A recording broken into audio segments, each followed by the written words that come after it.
Son tres ilícitos los que se investigaron: el homicidio calificado de Orlando Cabello, Nicolás Chanes, Juan Mamani, Luis Manríquez Bilden, Hugo Martínez Guillén, Juan Rojas Ortega, señoría,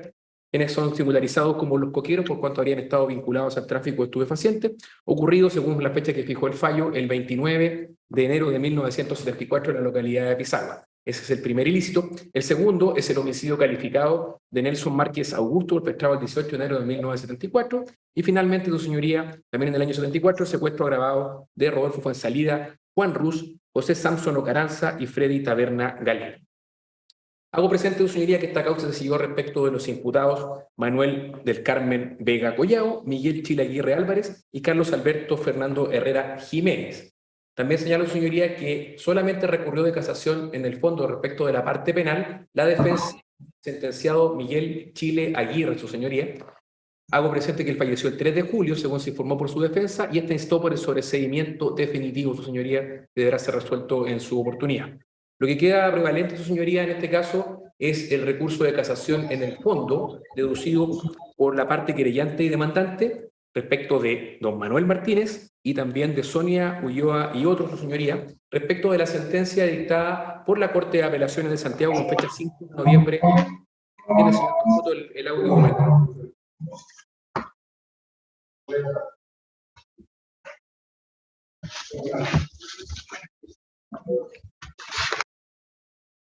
Señor, el abogado Nelson Caucoto, ahí tiene el audio encendido, por eso se interrumpe la sala. Ahora sí, señor. Prosigo, su señoría, entonces, respecto de la sentencia dictada por la Corte de Apelaciones de Santiago con fecha 5 de noviembre del 2019, ministros señores de la Barra, señora Leighton y abogada integrante señora Ramírez, que en la parte penal, su señoría revocó la sentencia de primera instancia que había absuelto a Manuel Vega Collao por los delitos de homicidio calificado ocurrido en Pisagua el 29 de enero de 74 y declara que queda condenado a una pena de 20 años, su señoría, por dichos ilícitos. Luego, su señoría confirma también la sentencia de primer grado en cuanto confirma, con declaración en este caso, en cuanto queda condenado Carlos Herrera Jiménez, tanto por el primer ilícito de homicidio calificado del 29 de enero del 74, como también del 18 de enero del año 74, el segundo, a una pena, su señoría, de 20 años de presidio mayor en su grado máximo. Y finalmente, su señoría declara que condena también a Miguel Chile Aguirre Álvarez a una pena de 15 años de presidio mayor en su grado medio como autor de estos secuestros grabados que fueron mencionados en tercer término. Ahora, señoría, en lo relevante, en lo relativo a la parte civil, que es objeto de esta casación, esta sentencia de segundo grado confirma la de primera instancia en cuanto acogió las excepciones de cosas juzgadas deducidas por el Fisco de Chile respecto de las demandas civiles deducidas por los actores Sonia Ulloa Rodríguez, Mónica Manríquez Ulloa, Silvia Manríquez Ulloa y Luis Manríquez Ulloa, además de Manuel Fernando Martínez Rodríguez. También, su señoría, condenó a las sumas que ahí se indican a los demás demandantes y querellantes, su señoría, de agua. Hago presente, su señoría, que el recurso de casación en el fondo, deducido por la parte querellante y demandante ya individualizada, se funda en el artículo 767, en primer término del Código de Procedimiento Civil, en relación con el artículo 177 del mismo cuerpo de normas, en cuanto estima entonces que en este caso se ha hecho una errada interpretación de la ley al acoger la excepción de cosas juzgadas. Sostiene que en este caso en particular la causa de pedir es distinta, porque si bien es cierto, los actores ya habían accionado civilmente ante un juzgado civil, y la Corte Suprema se pronunció respecto a esas acciones declarándolas prescritas por aplicar el derecho interno, en ese caso, su señoría, por haber transcurrido el plazo de 4 años establecido en el artículo 2332, estima, su señoría, que en este caso la causa de pedir es diversa por cuanto no se ha considerado que se trata de delitos de lesa humanidad. Esta acción no es netamente patrimonial, sino que también tiene un componente que es el que ya ha sido mencionado anteriormente. En su momento no se da la triple identidad de cosas juzgadas en el particular. También, su señoría, y en el segundo acápite de este recurso de casación, en el fondo, sostiene que se ha negado por la sentencia la reparación integral del daño al tenor de lo presentado en los artículos 1.1 y 63.1 de la Convención Americana de Derechos Humanos, así como también el artículo 29 de dicha normativa y los artículos 26, 27 y 31.1 de la Convención de Viena sobre Derecho de los Tratados. La sentencia sucintamente niega el derecho de los recurrentes a ser reparados integralmente en el daño sufrido con ocasión de esta vulneración a sus derechos. Finalmente, su señoría, y en el tercer acápite, también vinculado con la excepción de cosas juzgadas, señala que se infringen normas de ius cogens, en particular el artículo 27 de la Convención de Viena, así que establece principios, directrices básicos sobre derechos de las víctimas de violaciones manifiestas a las normas internacionales de derechos humanos, así como también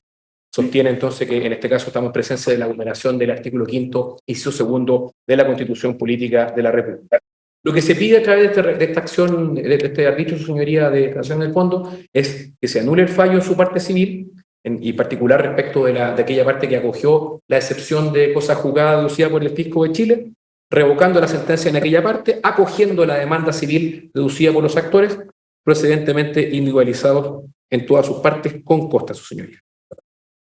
Voy a hacer, señorías, una sucinta lectura de los hechos que se dieron por establecido en estos autos, si es que lo estima procedente. Sí, puede hacer. Sí. Muchas gracias, señoría. Dice que Orlando Tomás Cabello, Nicolás Chanes Chanes, Juan Apolinario Mamani García, Luis Aníbal Manríquez Bilden, Hugo Tomás Martínez Guillén y Juan Rojas Osega, fueron detenidos en la ciudad de Iquique en el mes de noviembre de 1973 y conducidos al Regimiento de Telecomunicaciones de la misma ciudad.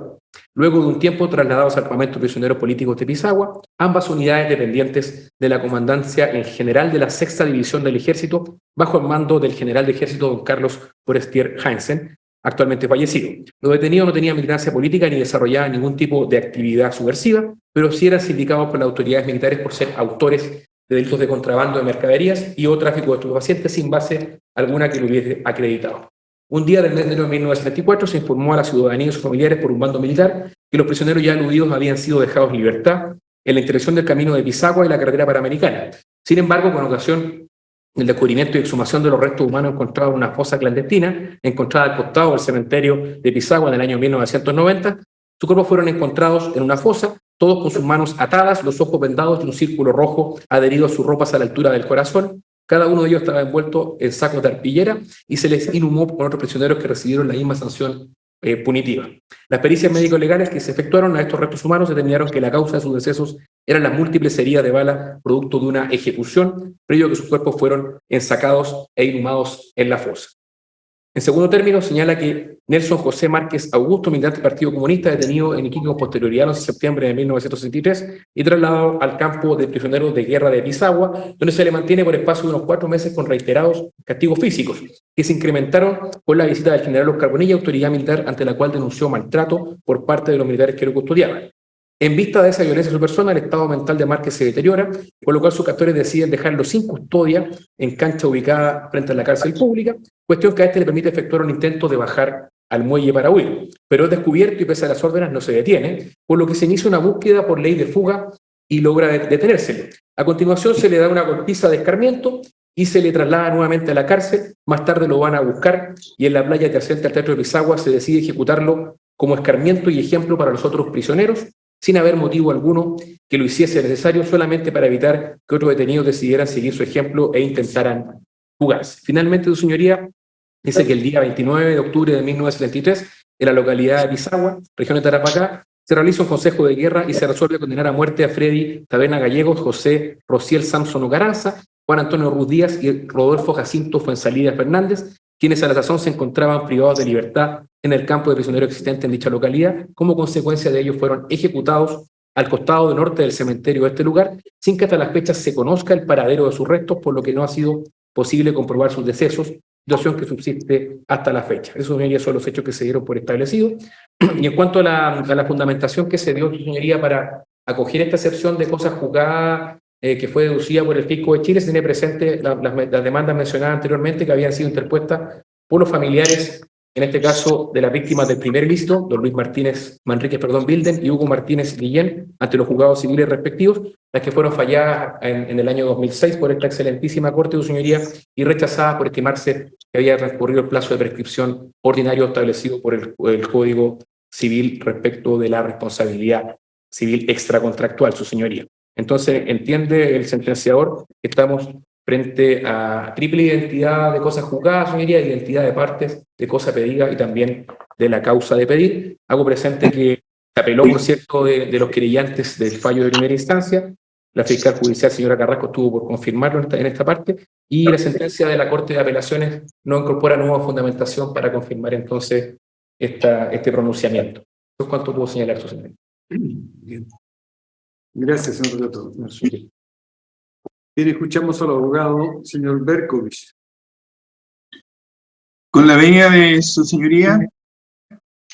alego en favor del recurso en representación de los familiares de don Tomás Martínez Guillén y de don Luis Aníbal Manríquez Wilden, solicitando se deje sin efecto la sentencia de segunda instancia dictada por la Ilustrísima Corte de Apelaciones en los autos 234-2017 en aquella parte civil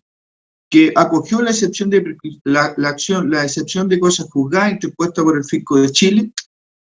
solicitando se anule dicha sentencia y se dicte una sentencia de reemplazo en la cual se acoja las acciones de indemnización interpuestas por mis representados.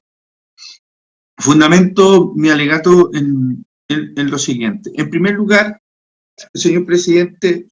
excelentísima sala, quisiera explicar que en esta causa, tal como lo señaló el señor relator, se juzgaron 3 episodios de ejecuciones en la localidad de Pisagua en el año 73-74, mientras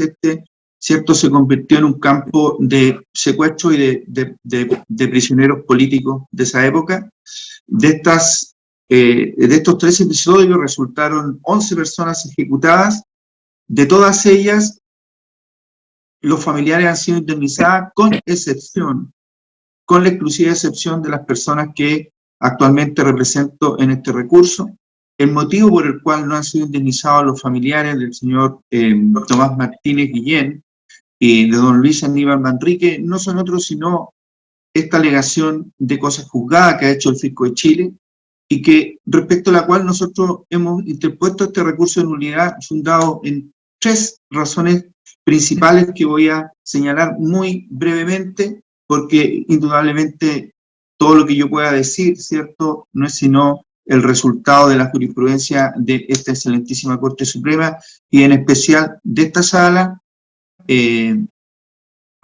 penal de la Corte Suprema. En primer lugar, en nuestra opinión, nosotros no coincidíamos en la aplicación del artículo 177 del Código de Procedimiento Civil, porque consideramos que si bien existe identidad de personas, identidad de objeto a pedir, nosotros no compartimos que la causa a pedir sea la misma.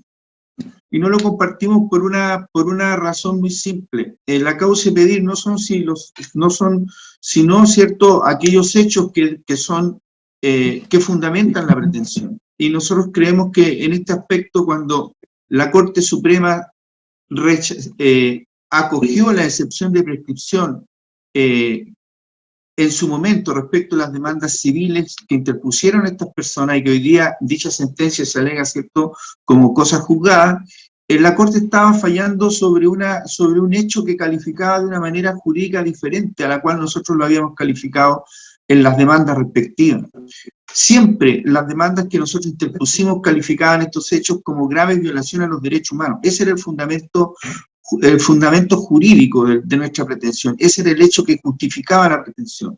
Ese hecho, por supuesto, no era la muerte de la persona, sino que era la calificación de dicha muerte como un crimen de lesa humanidad, como una grave violación a los derechos humanos. Y en ese sentido, ¿cierto?, no cabía sino acoger dicha pretensión de acuerdo a las normas internacionales, de acuerdo al Estatuto de Responsabilidad Internacional de los Derechos Humanos. Pero ¿qué ocurría en el intertanto? El Consejo de Defensa del Estado desvestía nuestras pretensiones y desvestía también la calificación jurídica y establecía una calificación jurídica completamente distinta.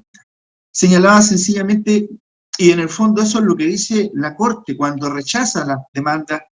originarias, digamos, de mi representado, dice, bueno, en realidad se trata de delitos, no dice delitos comunes propiamente tal, pero se trata de hechos en los cuales han participado agentes del Estado y por lo tanto es aplicable la responsabilidad extracontractual del Estado de acuerdo a las reglas generales del derecho común.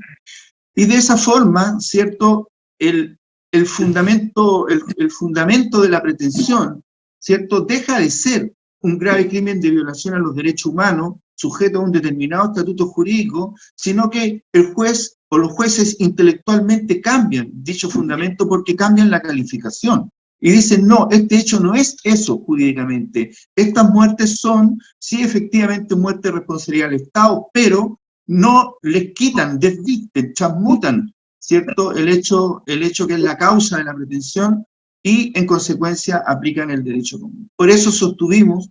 y bueno, mucho más desarrollado que lo que yo puedo exponer en este minuto, que no se daban los presupuestos de la triple identidad de la cosa juzgada. Un segundo punto, una segunda causal de casación, la fundamos justamente en la normativa, en la jerarquía normativa, digamos, ¿no? En la contradicción que existe, en la pugna que existe entre la norma del artículo 177 y las normas internacionales en materia de derechos humanos que regulan esta materia. Y en ese sentido, la verdad es que no hemos afirmado, recientemente, y hemos acompañado la sentencia en estos autos, el 14 de junio del año 2022, esta misma sala, con una integración similar, ¿cierto?, resolvió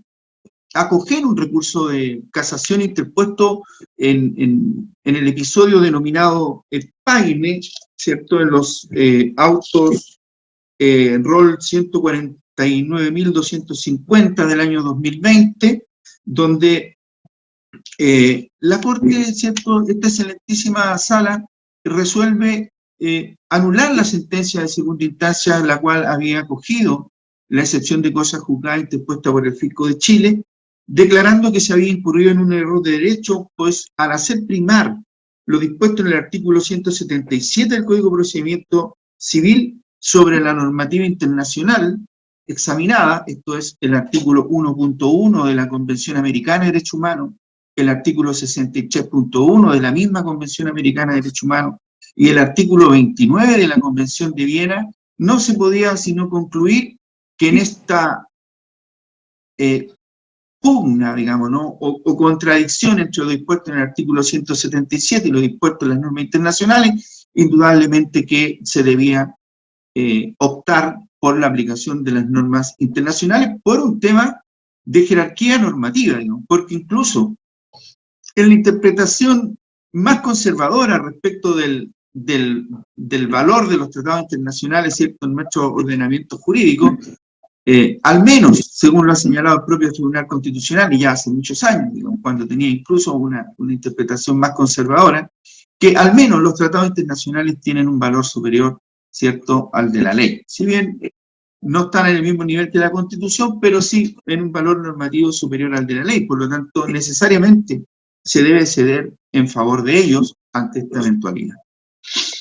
No voy a referirme, ¿cierto?, a lo que es el 1.1 de la Convención, el artículo 63, el artículo 29, la verdad, porque son argumentos que justamente han sido en su mayoría producidos por esta misma Corte Suprema, por esta misma sala. Un tercer argumento del recurso de casación ha sido fundarlo en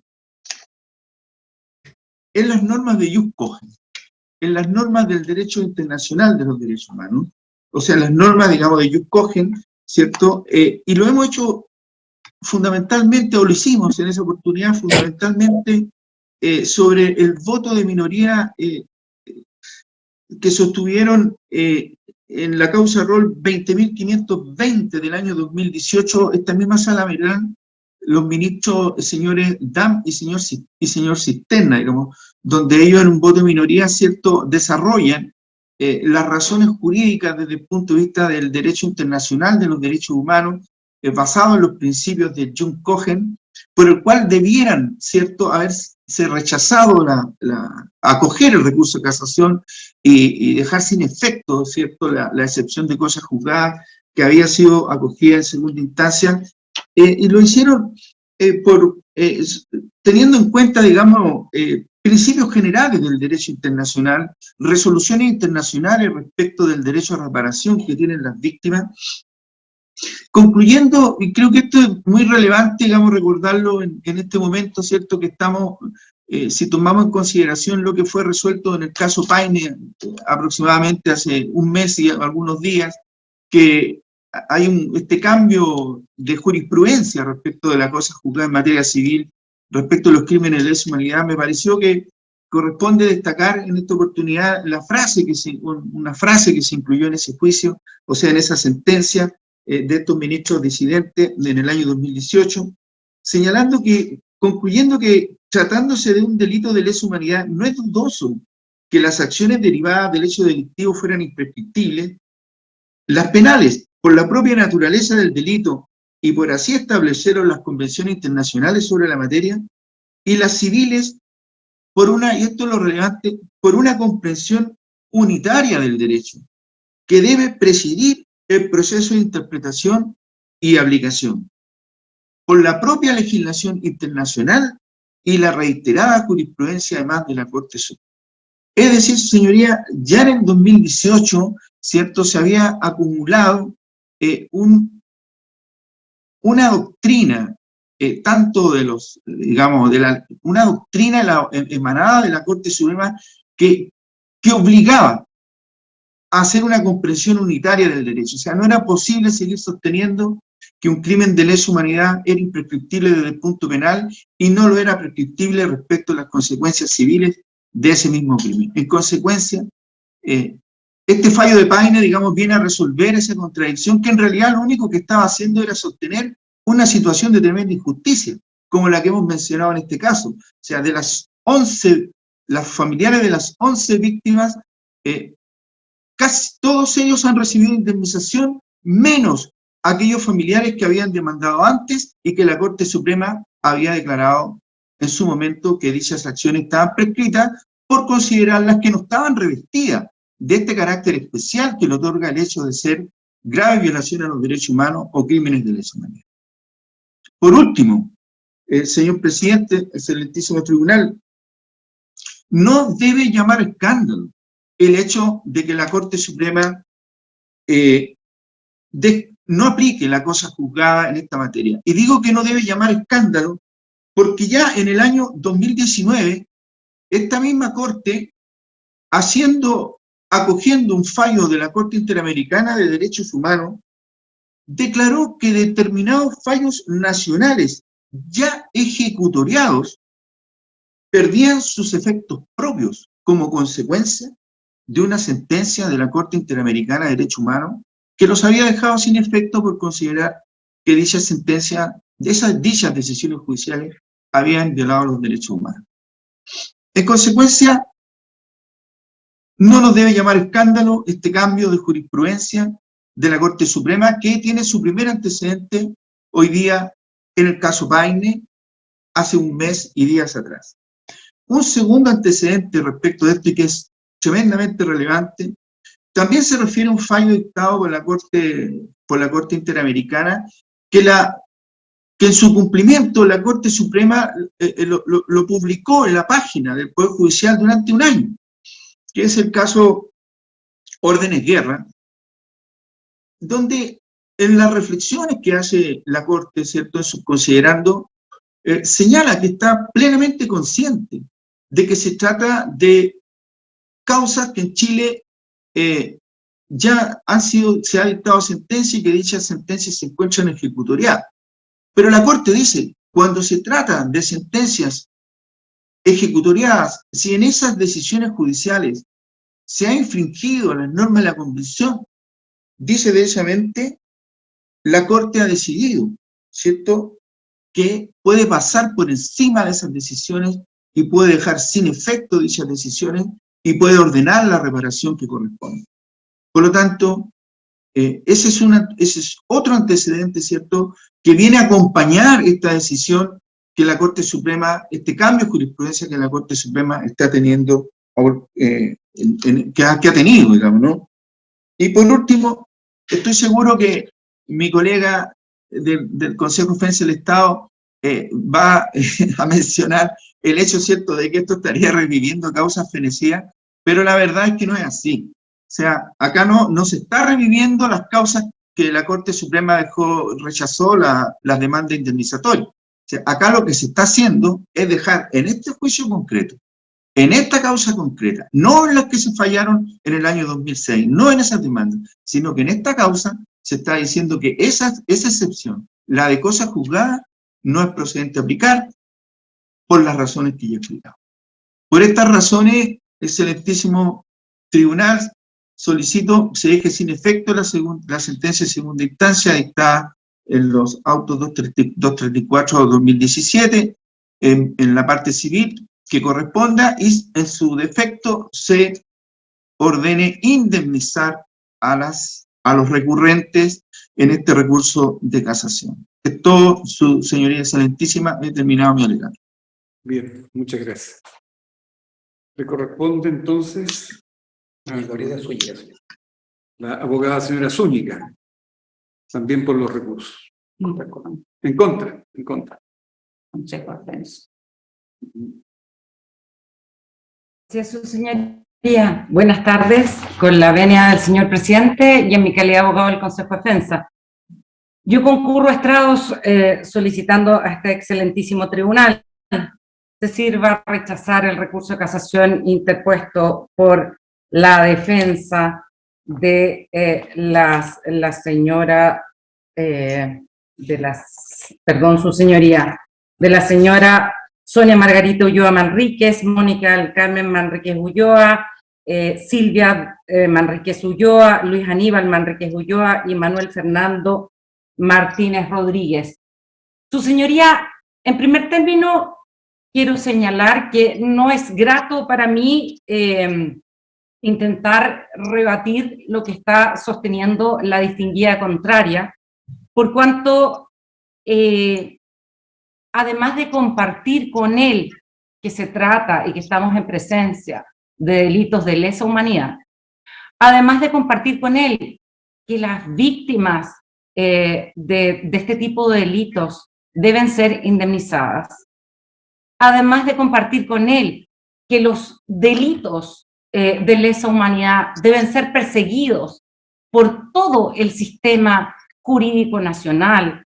y además de compartir con él que existe un sistema de derechos humanos o un sistema internacional de derechos humanos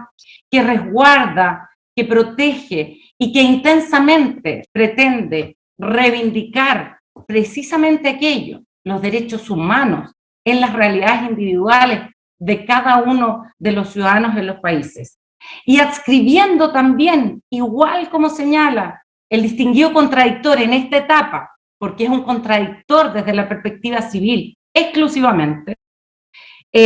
además de compartir con él, ¿no es cierto?, la relevancia del Estatuto de los Derechos Humanos a través del reconocimiento constitucional y de los tratados internacionales que han sido promulgados y reconocidos e identificados como ley de la República, hay algo que no puedo compartir con él. Y no puedo compartir con él la subversión del régimen de conocimiento que hacen los tribunales sobre las cuestiones que son sometidas a su conocimiento, juzgamiento y decisión.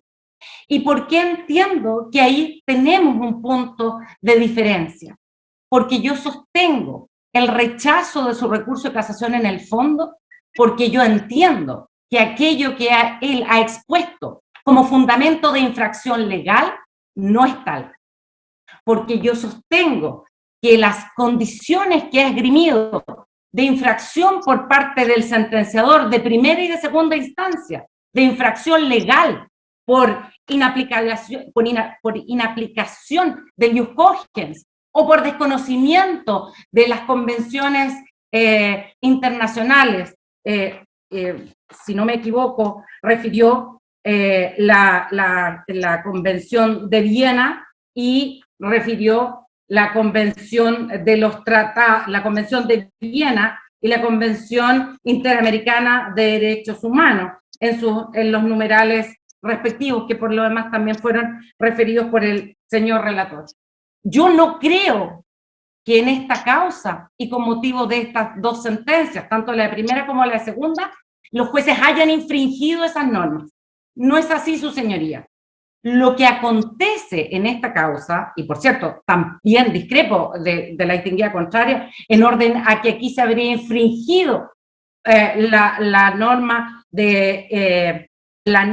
artículo 177 del Código de Procedimiento Civil, al haberse reconocido la cosa juzgada, la que en su opinión no concurría, porque uno de aquellos requisitos de este instituto procesal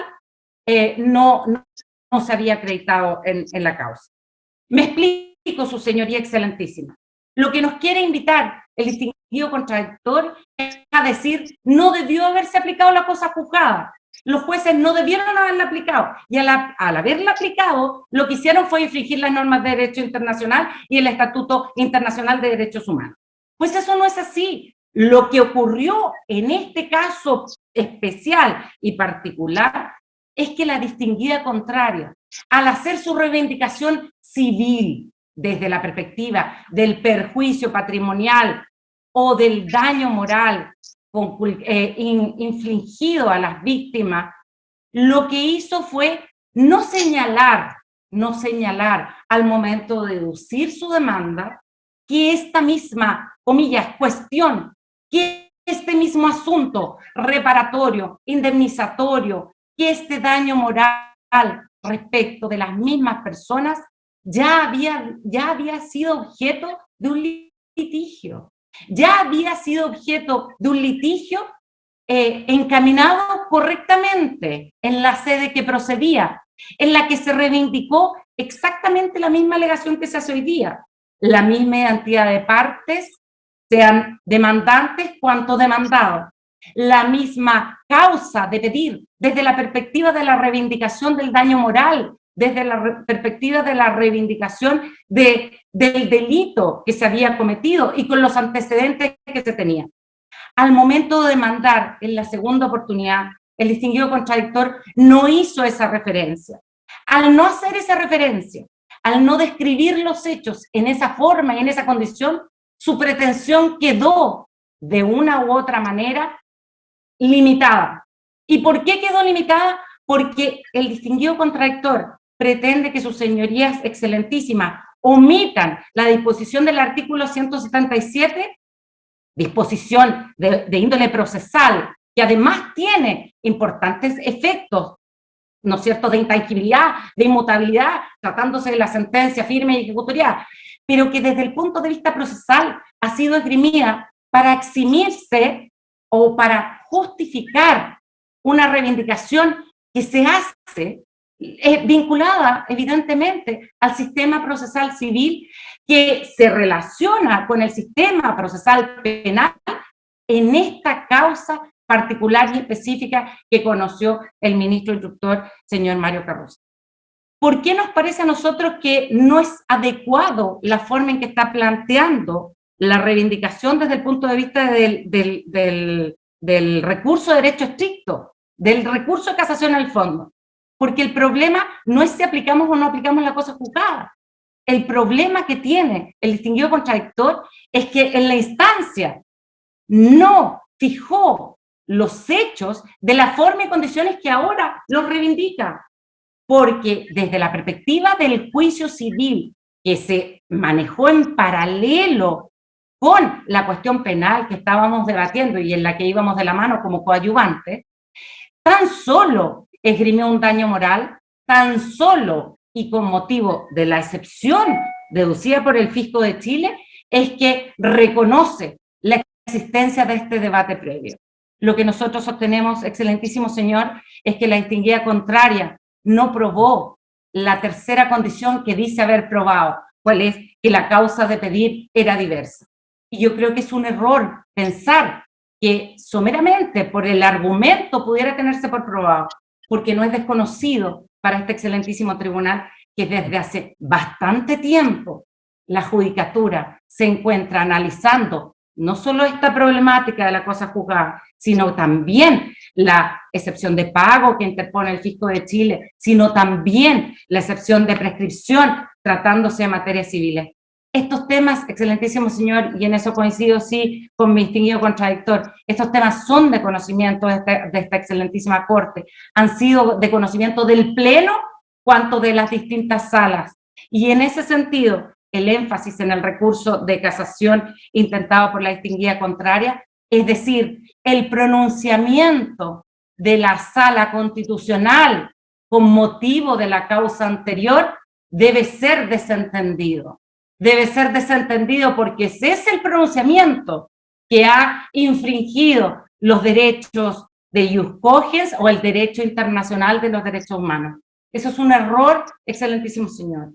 Las interpretaciones de cada una de las salas de la Corte Suprema, en opinión y con independencia de la distribución por materia, en opinión de esta, por lo menos de este abogado, es que representan la voz de la Corte Suprema y la voz del Poder Judicial de Chile en tanto órgano que se integra en un ejercicio democrático del Estado de Derecho con caracteres de independencia, con caracteres de imparcialidad, con caracteres de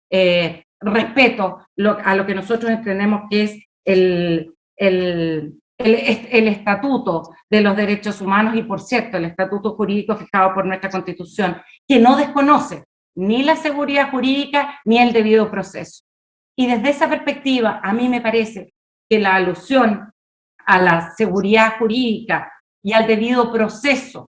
y a la inmutabilidad como efecto de la sentencia que identifica y reconoce la cosa juzgada, tiene también un rango constitucional, excelentísimo señor. El mismo rango constitucional que yo creo que esta Corte identifica en el respeto a los derechos humanos y en los límites a la soberanía que ejerce el Estado.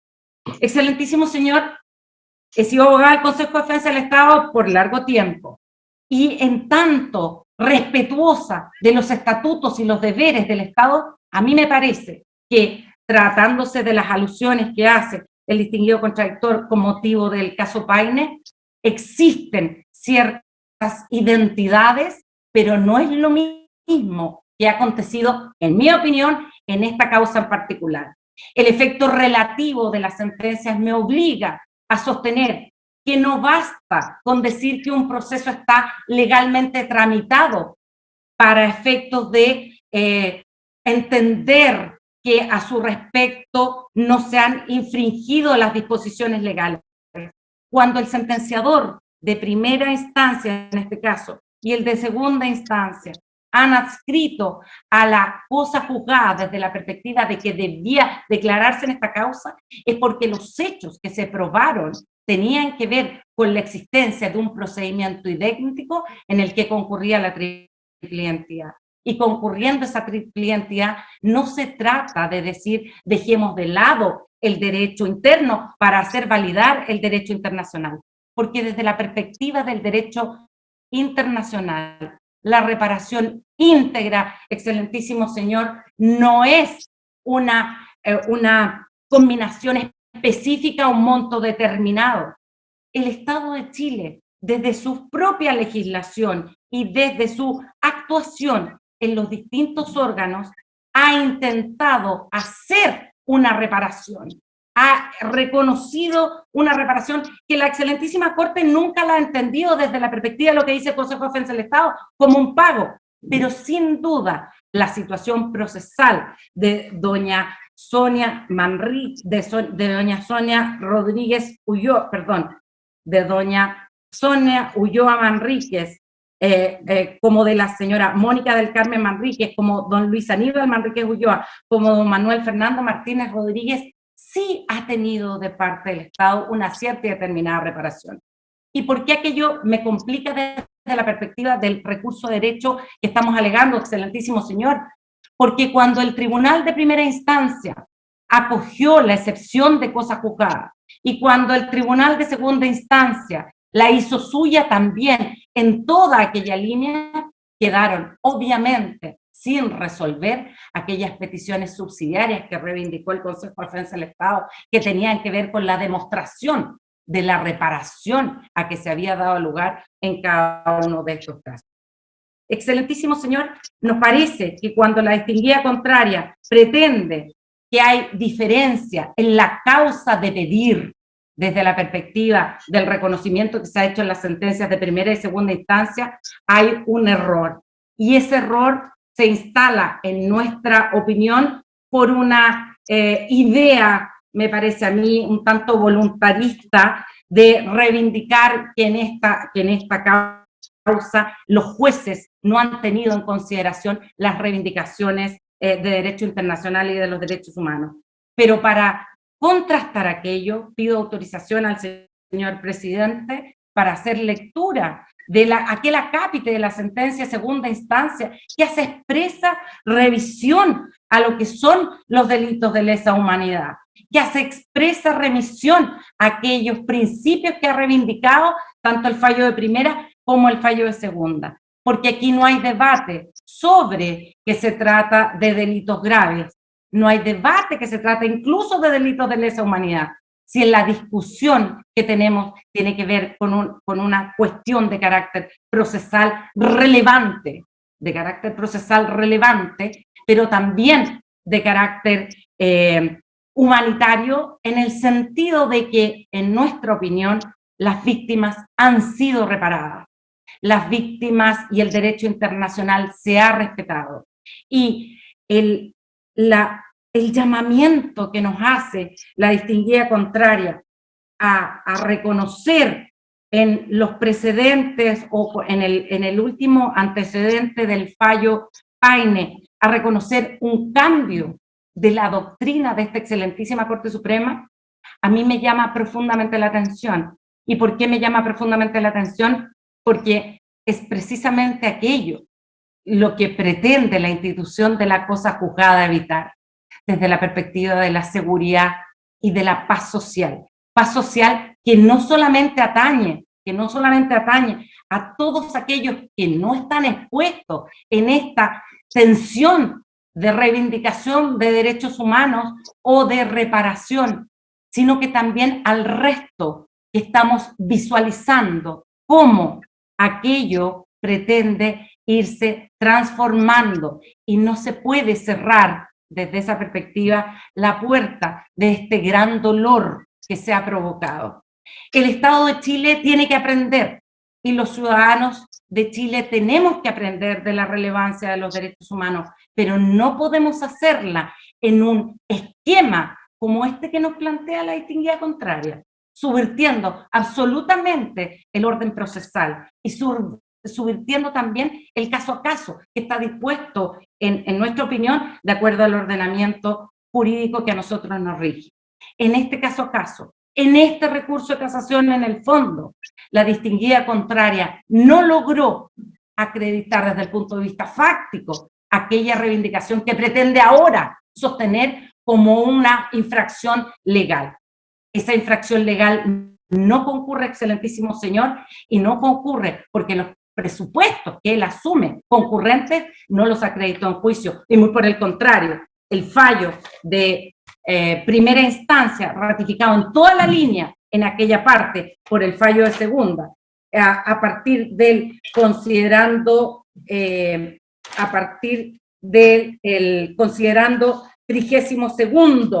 33º, 34º, 5º, 6º, 7º y 8º,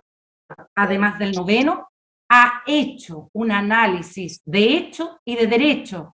que excluye la posibilidad del error en la forma y condiciones que la distinguida contraria pretende reivindicar.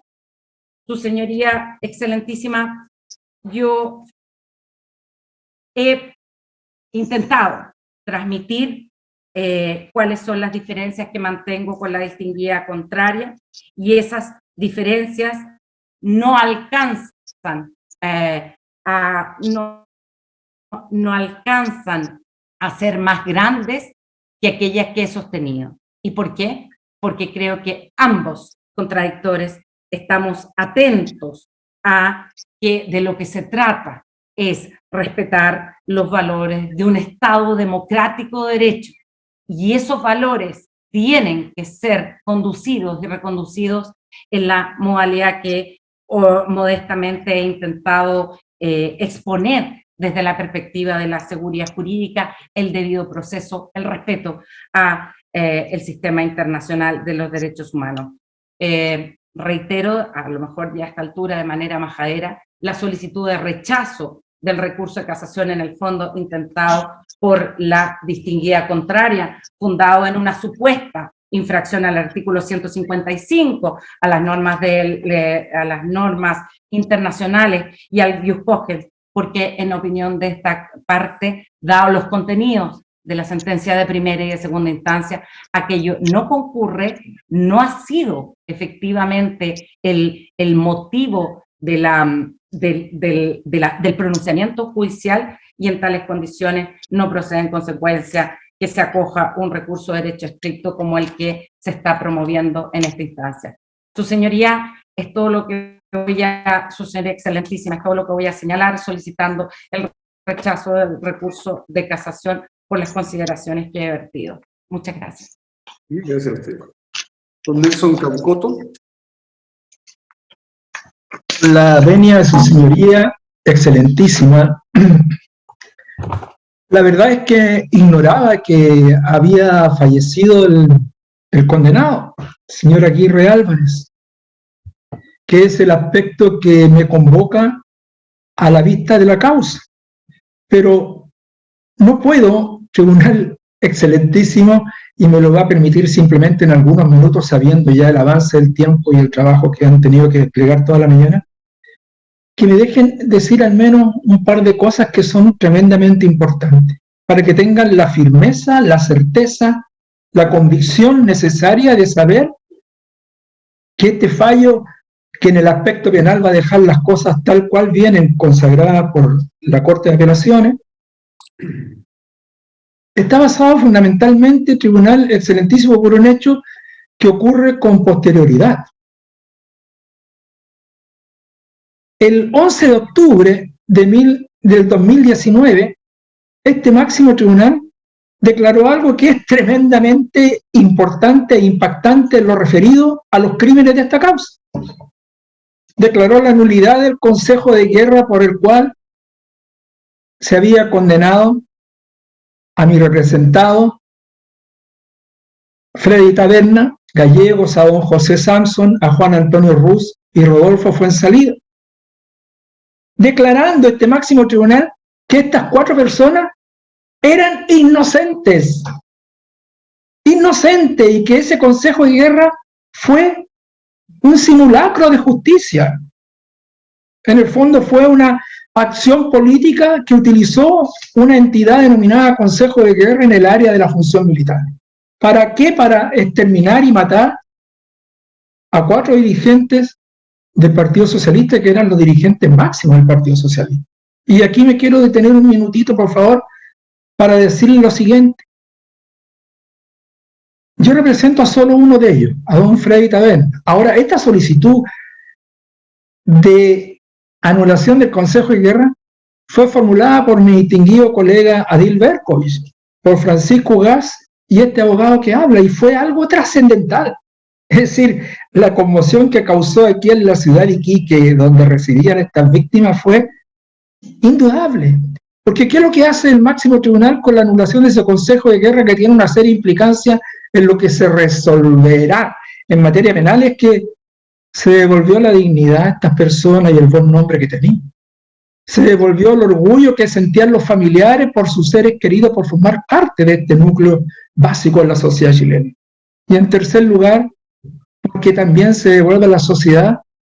esta posibilidad de luchar por una justicia que no es una utopía, sino que puede ser y convertirse en una realidad. Y termino diciendo lo siguiente. Don Freddy Taberna, Gallegos, era un joven de 30 años, pero es de ese, y yo quiero aquí reiterar este aspecto porque es bueno que los jueces sepan, más allá de los tecnicismos legales, quiénes son las personas por quienes se dictan las sentencias. Y Freddy Taberna, un joven geógrafo, mejor dicho, de la Universidad de Chile. 30 años. Fue director de Odeplan designado por el presidente Allende en el año 70.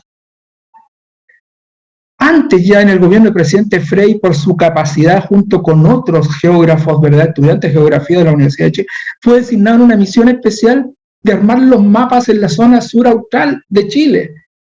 para los diferendos que teníamos limítrofe con Argentina. Estos fueron llevados al Tribunal de la Haya y le dieron la razón a Chile ante esta disputa limítrofe. Imagínense la tremenda colaboración que hizo Freddy Taberna al país para que un consejo de guerra fraudulento dijera que él era un traidor a la patria. La tremenda contradicción, tremendo aporte a la patria y un traidor a la patria. Y quiero decir esto, como máximo dirigente del Partido Socialista en Iquique, él vivió este golpe de Estado yéndose a la clandestinidad, la que tuvo que dejar de lado. ¿Saben por qué? Porque todos los seres humanos tenemos la parte débil en nuestra persona. Y para él era su mujer y sus 2 hijos de 1 y 3 años. ¿Y qué se decía? ¿Qué rumor le llegó a Freddy Taberna ya estando en el telecomunicaciones, el regimiento de telecomunicaciones acá en Iquique? O en la ciudad de Iquique le llegó el rumor de que su mujer estaba siendo abusada y que sus hijos habían quedado abandonados. Se tuvo que entregar voluntariamente,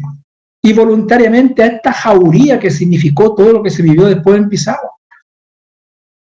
Porque qué excusa, qué justificación se tiene para decir por qué mataron a Freddy Taberna, a Samson, a Juan Antonio Ruz, a Rodolfo Fuenzalida. Entonces uno dice, aquí la voz de la justicia que anula un consejo de guerra es la que trae sanidad a la sociedad. Es impresionante, tribunal, excelentísimo lo que se hace a través de esta acción de la justicia. Por eso es que ya no tenemos contra quién recurrir hoy día. Ya no tenemos recurso de casación a quien responder. Simplemente poner la nota humana en estos recursos que son tan técnicos, que son tan jurídicos, una nota humana que viene a devolverle la fe a la gente que sufrió en que la justicia es posible conseguir. Así que nada más que decir que se confirme en su aspecto penal simplemente la sentencia de 2º grado, y ya desapareció la persona que estaba condenada. Eso es todo cuanto puedo alegar. Gracias. Juan Pablo Delgado. El abogado señor Delgado. Tu turno. Señor presidente, con la venia de esta excelentísima Corte, alego en representación del Programa de Derechos Humanos dependiente de la Subsecretaría de Derechos Humanos. Haciendo eco de lo señalado por mi distinguido colega Nelson Caucoto, en orden a que voy a ser muy breve, si bien existe noticia de que Chila Aguirre había fallecido, su señoría, esta parte, mientras no exista la certificación oficial, su señoría, entregada por la defensa, nos parece que es del todo procedente que pudiese escuchar, señor presidente, de vuestra excelentísima Corte, algunas consideraciones muy breves, su señoría, y por ende voy a rebajar ostensiblemente el minutaje de mi intervención en el día de hoy. Señoría, solamente señalar que esta parte busca que la sentencia, en su aspecto penal, la sentencia de 2º grado, no sea declarada nula y que se confirme el fallo dictado por la primera sala de la Corte de Apelaciones de Santiago, confirmando las condenas de su señoría a Carlos Herrera Jiménez, a Manuel Rogelio Vega Collao y a Miguel Chila Aguirre, sin perjuicio de que esta persona estaría fallecida. Su señoría, solamente sostener y señalar frente al máximo tribunal del país que este caso fue la primera, probablemente gran fotografía de la dictadura. Este proceso, junto a otros procesos vinculados a los crímenes del régimen de Pinochet, han sido estructuras narrativas del pasado que han reflejado cuán siniestro puede llegar a ser la humanidad, cuán frágil se torna el contexto político y social, y a la vez cuán fuerte es el relato vivo de miles de víctimas sobrevivientes de tortura, su señoría, que ayudaron a recrear el horror vivido en el campamento de Pisagua. Es también, su señoría, el reflejo de un milagro en lo que compete a encontrar y reconfigurar una versión lo más cercana a la realidad de lo ocurrido en enero del año 74, cuando nuestras víctimas fueron asesinadas y algunas hechas desaparecer. Imposible también es desconocer el dolor que sufren los familiares de estas víctimas, su señoría, porque lamentablemente el proceso judicial penal queda desestructurado para tamaña misión, que es nuestra obligación a su vez de encontrar a las personas desaparecidas. El daño y la cuantía de la pena que se le ha impuesto a los señores Vega, Herrera Jiménez y Chila Aguirre no es más que la confirmación de los principios, su señoría, diseñados en los juicios de Nuremberg, de que la investigación sanción de esta clase de criminalidad organizada no pierde vigencia, aunque transiten casi 50 años desde el quiebre de nuestra institucionalidad. La trama de mentiras, su señoría, que se lograron vislumbrar en este proceso, de Pisagua, cuaderno principal, mentiras que fueron orquestadas desde el general Carlos Forrester, que estaba a cargo de la 6ª División del Ejército, su señoría, en el norte, hacia abajo en el mando militar, replicada por los medios de comunicación en la zona, e incluso de manera privada, en el caso de la hija de don Nicolás Cháñez, víctima en esta causa de homicidio calificado, a fojas 520, si se pudiese observar, su señoría, en donde se le dijo que su padre había sido liberado el 15 de enero del año 74. Esto es el grado de daño,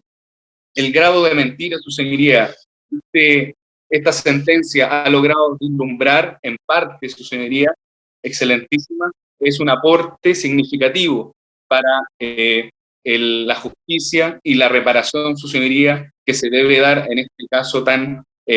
horroroso y que tanto daño ha hecho a un sinfín de víctimas. Este probablemente sea el penúltimo episodio desde el punto de vista de las desapariciones, las ejecuciones de Pisagua que esta excelentísima Corte tenga que conocer. Nos queda pendiente el de William Millar y de Marín Rosell, su señoría, pero es significativo de que Carlos Herrera Jiménez, que partía su trayectoria homicida, marcada por su paso por cuanto rincón de Chile, su señoría,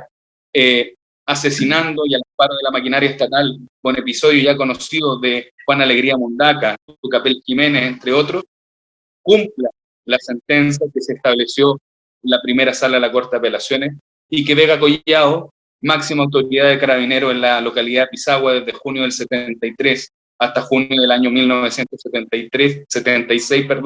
cumplan y den algún grado, su señoría, de justicia.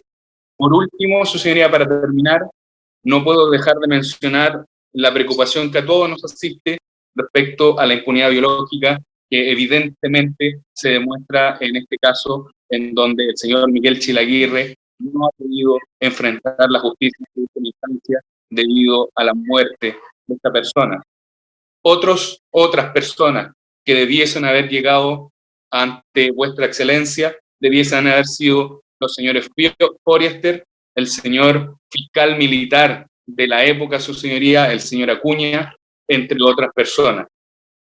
Creemos que el fallo debiese mantenerse tal como lo señaló la Corte de Apelaciones de Santiago en la parte penal, su señoría, y de esa perspectiva doy por terminado mi intervención el día de hoy, agradeciendo la palabra. Muchas gracias, señor presidente. Terminada la vista. Gracias. Parece que estamos concluida.